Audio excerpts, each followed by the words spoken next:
sis and tell, a whole lot of talk, a whole lot of nothing. Amanda does stand up, Alison's on TV, and when they hop on the phone, you already know it's the place you wanna be. Sis and tell, the podcast that's so sweet. Oh, sis and tell, sis and tell, a whole lot of talk about, a whole lot of nothing. Sis and tell. Hey, Allie. Hey, man. What's going on? Well, I got some bad news yesterday afternoon. Oh, no. What? It was pretty predictable, but the way, so as you know, when we were together for Thanksgiving week, I was in some pain, some face pain, some tooth pain. Yeah, because you kept saying my face is hurting, and I said, face... well, it's killing me, but So I had to go, I went to the dentist who sent me to the endodontist, which sounds like a dentist for a dinosaur, and I'm starting to feel like a dinosaur. The end of time dentist, yes. But he did all this stuff to my teeth, and then he said, so your tooth is dying. And it sounded so sad. That is so sad. That is really sad. Your tooth is dying.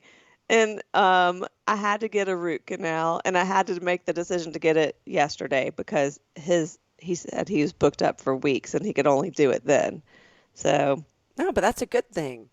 You want to get it done as soon as possible. Yeah, I mean, I was in so much pain. It reminded me of like the idea of getting like an epidural, which is like a shot in your spine. That sounds like scary, right?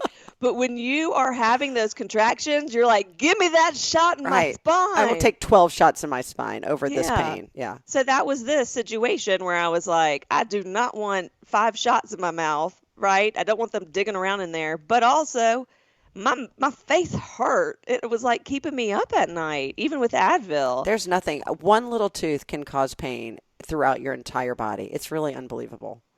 So I'm going to have you guess the name of the doctor based on this. Right? Dr. Payne. No. I'm going to first I have to give you the hint. Oh. Well, I thought you meant based on this story. Okay. Okay. Ready? National Lampoon's root canal is no vacation. Okay. It is Dr. Chevy Chase. No, but you're close. It is Dr. I know what it is. You ready? Yes. His name is Dr. Griswold. Yay! Hey! Ding, ding, ding. You got it. That's awesome. I was telling so many jokes, and this was before the nitrous. I was hilarious. And then when I was on the nitrous, I came up with 2 sketches and a New Yorker cartoon. That's brilliant. I'm not sure if they're funny now, but man, I had, they were funny in my head. You're reminding me, I had a dream last week and woke up and I remembered it because I had a really good Halloween costume. And here's what it was. You ready? This was your dream? This was my dream, but I think this could be real. So I dressed up Abe and Levi, who, when they were little, really looked alike. Like people used to think that they were twins. But they dressed up in identical outfits and like they were dead. And then they carried bells around. And then when they got to the house to trick or treat, they would pretend they were dead but ring the bell. You know what they were? A dead ringer. Dead ringer for each other.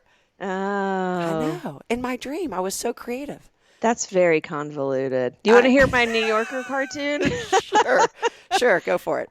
Okay, so there's a dentist, and he's working on his patient who's in a lazy boy chair that's leaned back. And there's a dog sitting at... There's a dog. Keep going. I'm with you so far.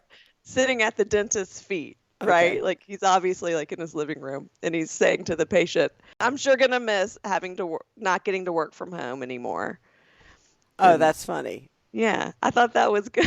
That's like very how funny. Everyone's been working from home, but this is what would happen if the dentist was working from home. That's actually funny. I feel like you should call the New Yorker and tell them. Good. Okay. Yeah. Then this is my sketch. And now that you're on a roll.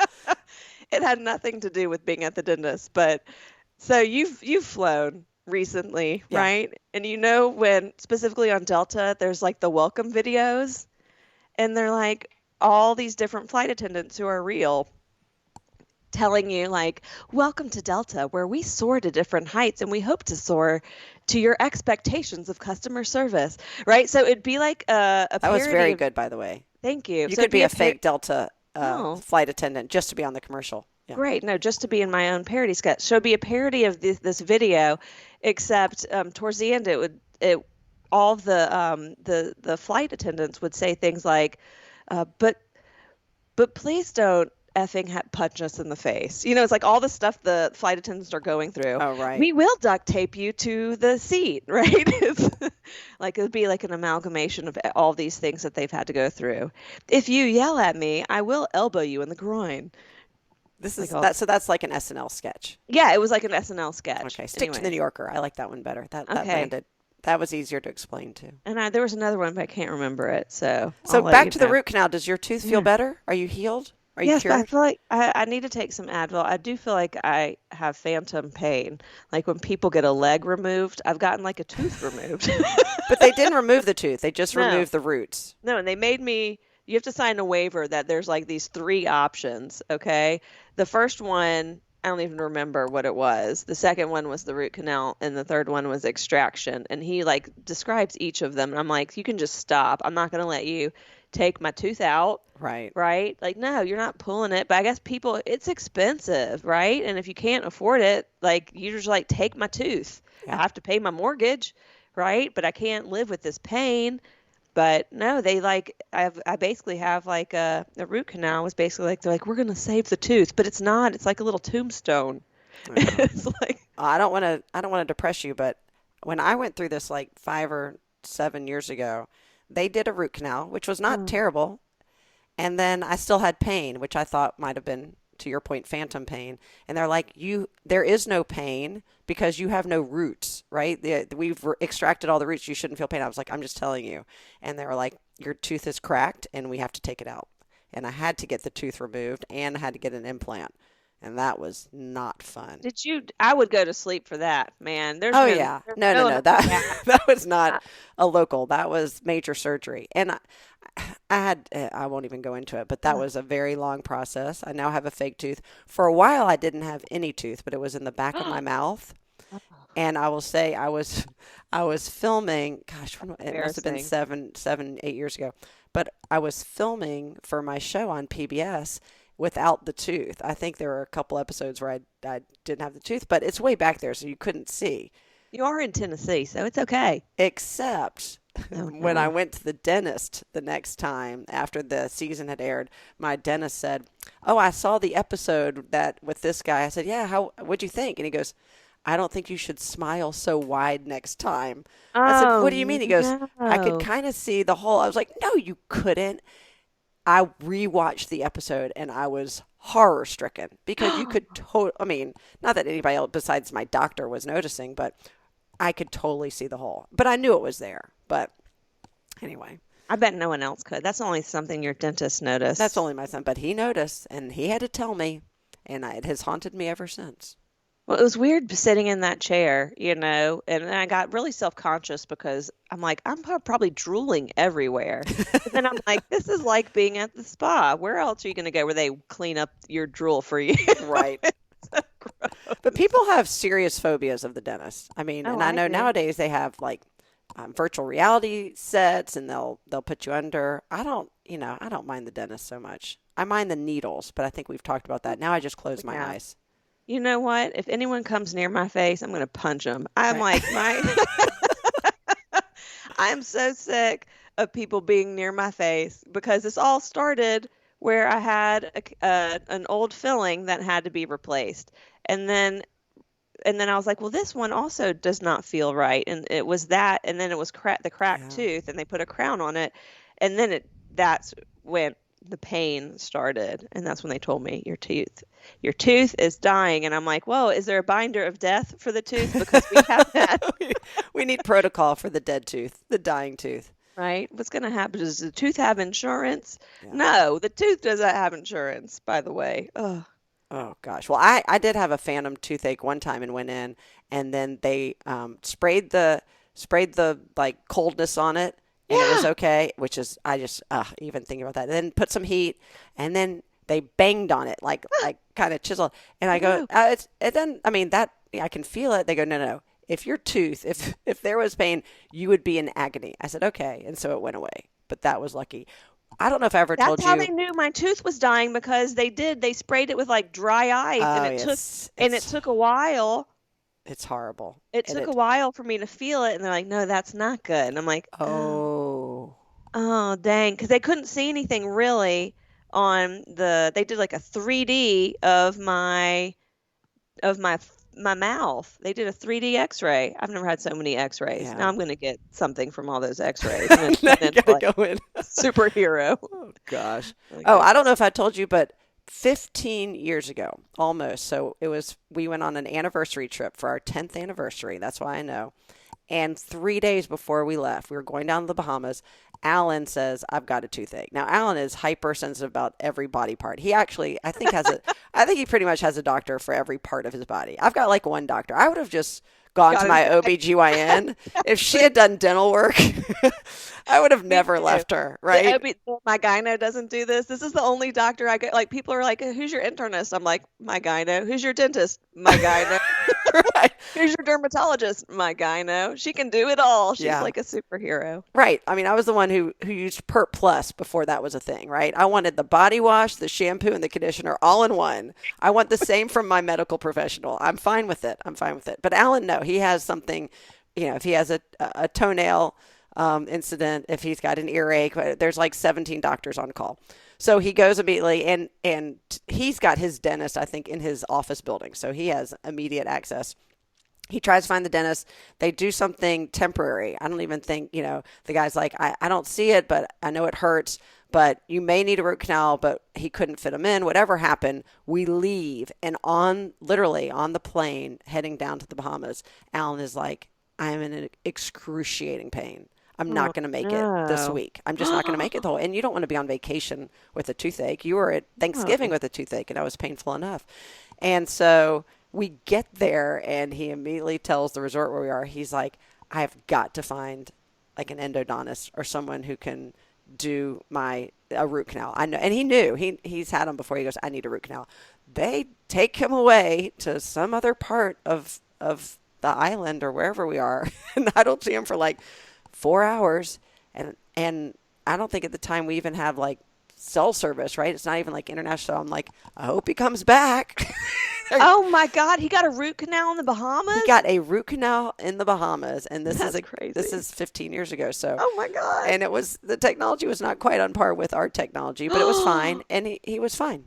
So it worked out well, but it was not exactly the same as getting it here. But my point is, when your tooth hurts, you are desperate enough to do anything. You will go to Yeah. any length. You will pay any price. I will give up my firstborn child just to feel relief because there is nothing like it. And it's It's in also your head. you can't figure out where it is. It's No, just it was everything. It yeah. radiates everywhere. It Yeah. was radiating. That's what I kept on. And I even Googled like referred tooth pain, and it's crazy. Yeah. It's like your teeth talk to each other like they're trees. And They don't. yes, they do. They share their roots like trees. I'm telling you, they're talking. They talk to each other. They are. They're talking to each other. I can't believe he got a root canal in the Bahamas. Yeah. That's He's all crazy. good. And then he had to get a tooth extracted too. We got teeth extracted at the same time. Isn't that romantic? This is a lot of teeth It's a talk. lot of teeth talk. So in other news, I have been very, very, very busy this week because I have figured out that unsubscribing to these spam emails that I've been getting is a full-time job. And under normal circumstances, I would just sort of delete. But I don't know what happened.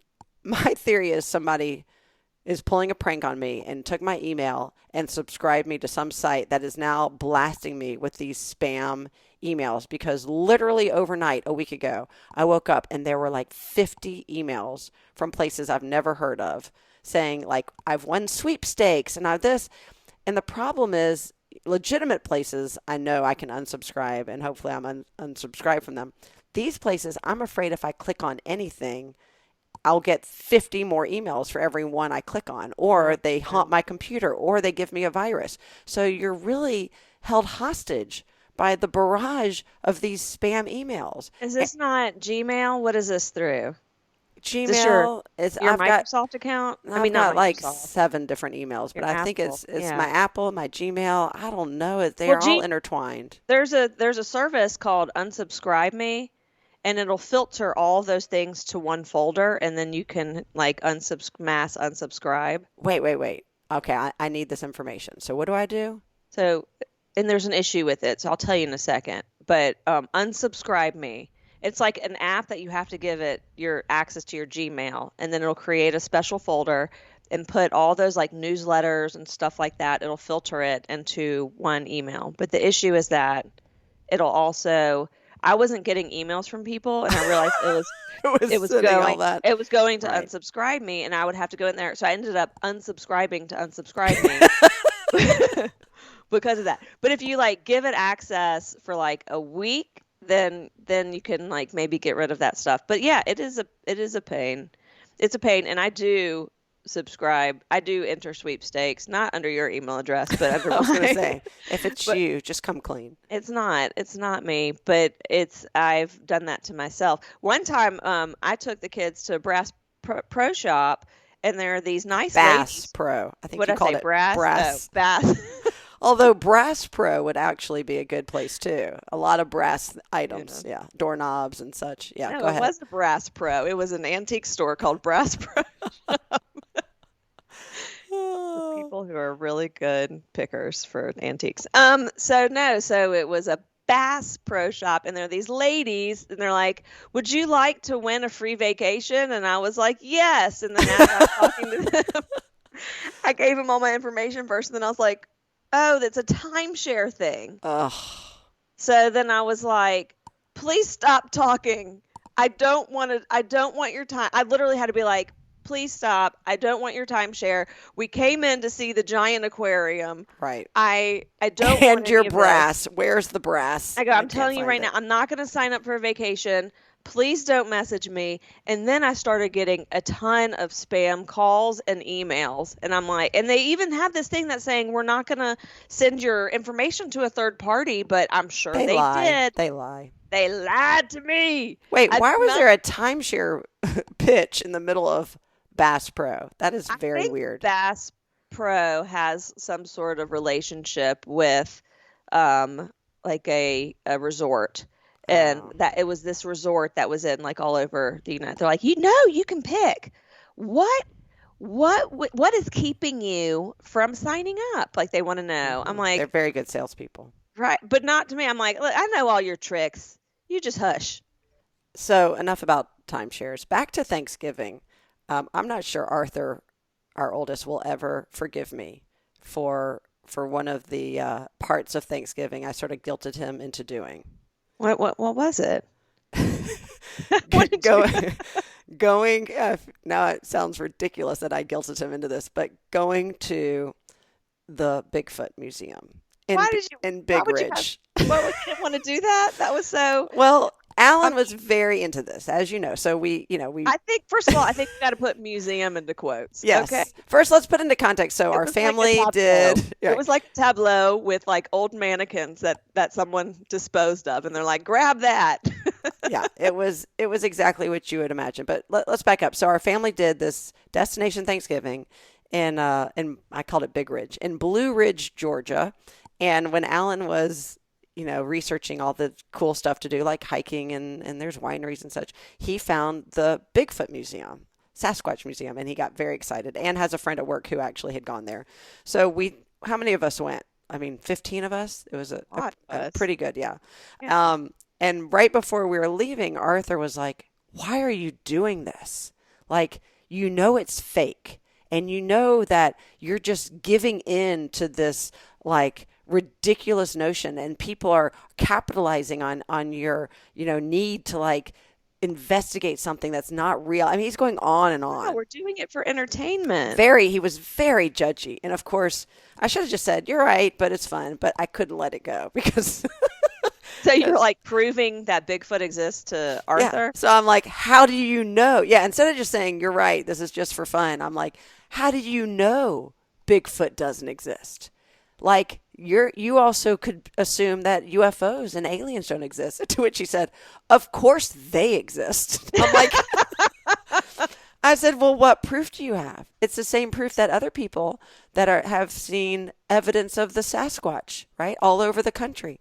I said, so all over the world. All over the You world. are not paying attention. Oh, sorry. There's a version of Sasquatch, Yeti, Oh, snow, right. In abominable Asia snowman. and There's, like, Australia. Yes. Yeah. All over the they're world. everywhere. Yeah. It's interesting. And they live in families. It's not just I always thought there was a Bigfoot and wondered how he lived this long. But no, there's like it's a species. It's a species. Sasquatch is a species. Right? Like, has he not seen Harry and the Hendersons? No, Like that? which I'm going to force him to. I'm going to guilt him into that during our winter break.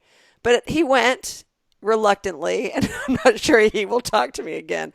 It really was everything he suggested. It was apparently this guy opened it like 6 years ago. And I'm sure it was because he knew that he would get a lot of people to come. And there were a ton of people like us. Because there's nothing to do in Blue Ridge. We did everything. Here's the thing. I can't stop thinking about this. We have to plan for next year because this seems to be our new family tradition, which we used to go to Montgomery and there was nothing to do. But that was just we for only the day. stayed for the day, right? Yeah, that was just for the day. This is going to be our new tradition because we have outgrown Mommy and Daddy's house in Birmingham, which has essentially become like the Shire, and it's like a Hobbit house. And we have these extra large children, except for like Oscar and They'll Ezra. get there. They'll get there, though. They are reminiscent of hobbits with their haircuts, but that's a whole other thing. But no, so I'm like, what? We did everything in Blue Ridge this week. We did 2 different hikes. We went to, was it Mercer Apple Orchard? Right. And did bad wine tasting. Then there was another, like the kids went with Jason and Jamie to the downtown Blue Ridge and explored that. And we went to the Bigfoot Museum. Like, we can't go to the Bigfoot Museum again. No, it's a one time only. That's it definitely, yeah. Yeah. I mean, I have to say, I did not read all the plaques and I only watched 1.5 of the movies. So, I mean, I could go again. Well, I think now that I'm thinking about what got Arthur really upset was I drag him, I guilt him into it. I put a little speck of doubt, right, in his mind. Maybe Sasquatch does exist, and I'm taking it very seriously. And then we get to the first film. There were 2 different films, and I'm sitting in the back row, and I passed out. I probably started snoring, and I woke up to him looking at me in disbelief, like, are you kidding me? You make me come here and you fall asleep in the movie? And he got up and he stormed out. And maybe he didn't really storm out. Maybe that was me projecting what I assumed was his feelings. He probably just got tired of watching the film and walked out. But that little film room was very conducive to a nap because I also very cozy. And the guy who was doing a voiceover, he had a nice voice. It was very relaxing. Yeah. Maybe next time we need to go on a Bigfoot expedition. I'm surprised they don't lead expeditions. That would be fun if they did that. To go search for them. Yeah. So I have an update to the story I told a podcast ago about the pineapple situation, the pineapple sticker. Please don't tell me you've been swinging and that's the update. Yes. Happy holidays. By the way, I saw a really beautiful metal pineapple at TJ Maxx in the houseware section. You will see them everywhere now. It was right side up, whatever it's called. But you could put that sucker upside down. Yeah, you could turn it upside down if you wanted it. So long story short, if you're not caught up, is someone left a sticker on my car that was upside down pineapple that said plays well with others. And it was an enigma of who put it on there. I thought someone did it when I was at Target. Allison had this very convoluted theory that it was someone who listens to the podcast and heard us talking about what the meaning is of upside down pineapples, which is it designates you as a swinger, right? Yeah, right. And that they saw a sticker somewhere and bought it and wanted to pull a prank on me. And I'm like, there's no way that that's the story because it's way too complicated. But it turns out it was the story. I should be a PI. Seriously. I cannot believe you guessed it. So it ends up my friend Joel, Superfan Joel. Superfan Joel Easley. I'm just gonna say his full name because there's other Joels that Right, not to be confused with Chicken Joel. Right, not Joel Superman. Or our friend Corey, whose middle name is Corey and whose first name is Joel. Yeah, crazy. He's a tiller. Yeah. Right. Yeah. So, anyways, so Joel Easley, who listens to our podcast, hi, we've given him a shout out before. He and Kai, one of his kids. He listened to that podcast and thought, I'm going to pull a prank on Amanda. He didn't just see the stickers somewhere. He went and ordered them. Now that is full commitment. Yeah. Props to you, Joel.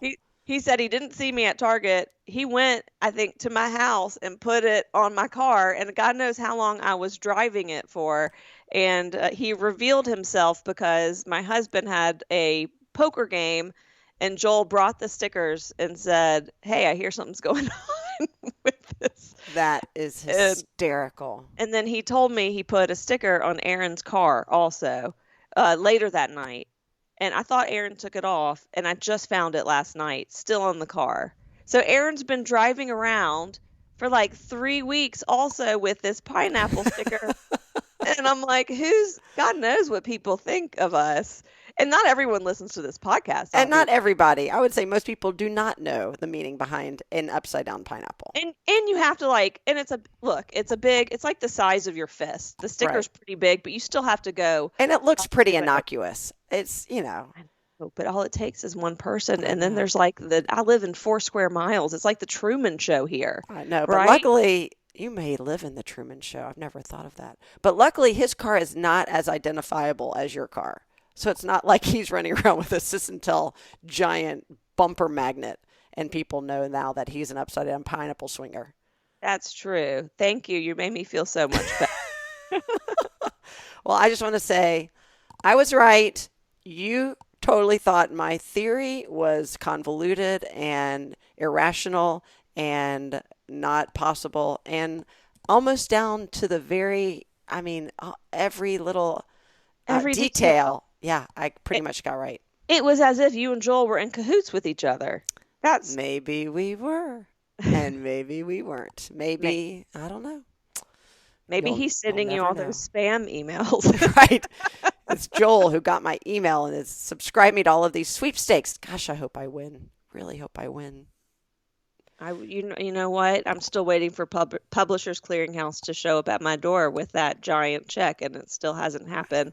May Ed McMahon rest in peace. He's dead, right? Yeah. Oh, God rest his soul. All right, so this is totally random. It has nothing to do with anything we're talking about, but there's no way to bring this up unless we're talking about her. So I want to tell you. I saw this story. It sort of about Dolly Parton. Yes. How do you know that? Oh my God, I didn't, but I didn't, but I got a vision of Dolly Parton in my head. Okay, that is freaking me out. How would you? How would you know that I'm going to bring up Dolly Parton? I didn't, but I thought Dolly Parton. I feel like it's because anybody in the South who wants to say, I want to talk about her, that's all you have to say. You don't even have to mention her by name. Dolly. Well, it could have been anyone, but still, I said weird. Dolly Parton. Yeah, it is about Dolly Parton. And that is really funny. So first of all, I heard something on the news today. They were talking about all of the heroes in the past 2 years and mentioned Dolly Parton because she made an early and sizable investment in the Moderna vaccine. So we know that. But what I love is there was a story on, it's probably one of my many Facebook pop-ups that I go down a rabbit hole to read, but she apparently entered a drag queen celebrity impersonator contest as herself. That's amazing. And lost. Oh. That's like Cher entering. Right. It is. So, but let's deconstruct that story, because I love her even more for so many reasons. Number one, that she is, confident enough in herself and can laugh at herself that she would even be somewhere where they're having a drag queen contest, because she's one of, like Cher, one of the most popular people, and a Barbara Streisand, right? These are the people that drag queens love to dress up as, and she's so iconic. The fact that she would enter the contest and not tell anybody. Minnelli. I feel like Liza Minnelli is one of those, yes. But that she would enter the contest as herself is hysterical. And she lost. I think that is the funniest thing. Like, even Dolly wasn't Dolly enough for that contest. And she was so gracious about it. She was so gracious about it. Is it on video? How do you know this? I don't know. I wrote it down because I really wanted to tell you, because I love Dolly. I love everything she stands for. And that just added to my love fest for her because of everything it represents. Her inclusivity, her humility, her sense of humor. I mean, and also the fact that she takes her work and giving back seriously, but she doesn't take herself seriously. So I don't know. I'll have to find the video for you. And hopefully if anybody finds out through like Snopes that it didn't happen, I don't want to know. I just want to keep this story in my memory and my heart forever. Maybe next year we need to rethink whether we redo Blue Ridge. We should go to Dollywood. We should go get a place in Sevierville, Tennessee. Sevierville. Why can you not pronounce anything today? Sevierville. There's no S. Oh. It's not that I'm mispronouncing it on purpose. I thought there was an S, okay? Pigeon Forge. Just one pigeon, no pigeons. Yeah. Oh, not Pigeon Forges? Yeah. I have been to Dollywood. I went to Dollywood in the middle of COVID. We talked about it. Yeah. And she had everybody masking. It was incredible. Singing gospel songs with masks on. It was an incredible tribute to what could and should be happening around the world. How tall is Dolly? Oh, she's little. She's like tiny. 4'11"? Maybe. She's tiny. But I love her. I love her. I love you, Dolly. We love you, Dolly. Come be on our podcast. I don't know. Well, thanks for listening to the latest Sis and Tell podcast. Share us with your friends. Share us with your family. I'm going to go get some Advil for my face. Because it's killing me too. All right. This has been Amanda and Allison with a whole lot of talk about a whole lot of nothing. We'll catch you next time.